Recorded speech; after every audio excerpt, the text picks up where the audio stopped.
Cities in Africa and around the world are grappling with unprecedented growth, and this is a real challenge. It's also coming on the heels of unprecedented growth that happened in previous decades.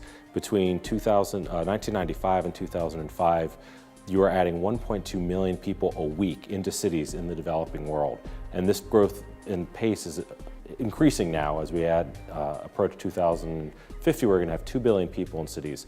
How you manage that, how you build out infrastructure, how you create infrastructure for areas within cities that currently have people but don't have the services or systems built out is going to be absolutely critical. Finding the financing for that as well, and recognizing the resources that are needed for air quality, for water quality, and being able to invest in those. And that's a critical challenge and one that needs to be met, and a huge opportunity for economic growth.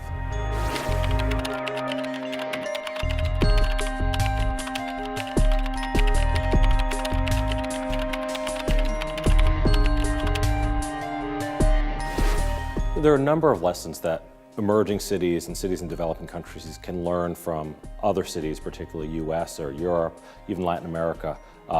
What type of investments that can be made and how you manage those. You see now sustainable transportation becoming very popular in cities throughout Africa, bus rapid transit. I noticed light rail lines that are in many cities in Morocco being much more flexible and cost less money, and also enable means of increasing economic activity without increasing greenhouse gas emissions. Use of distributed natural systems for stormwater management, source water protection, ways of using nature and natural infrastructure to meet urban needs, again, reducing the costs, increasing services are really important. And I think there are a number of lessons that emerging cities and growing cities can learn on what not to do. And you've seen the pace of sprawl in North America and the US, where I'm from, can have devastating impacts on the amount of infrastructure that's needed, on connectivity, economic growth, also on the greenhouse gas emissions. And I think there's a great opportunity to avoid some of the mistakes that have been made elsewhere as you see the pace of urbanization increasing.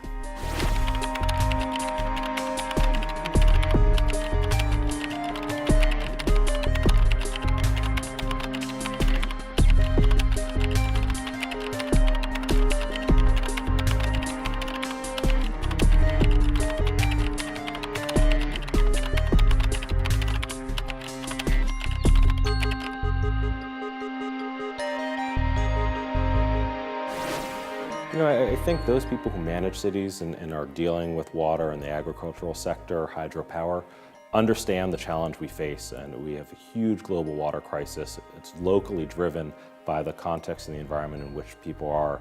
Cities are really at the heart of that crisis.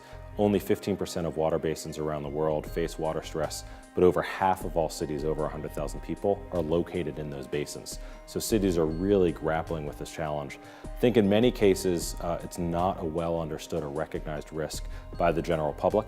I think it often means that the investment decisions and the necessary steps that need to be taken can be put off into the future. In the western United States, where I live, we're now facing one of the worst droughts in modern history. In 2011, the US faced the third worst drought in its history. Enormous impacts, yet people's memories about it is very short and very small.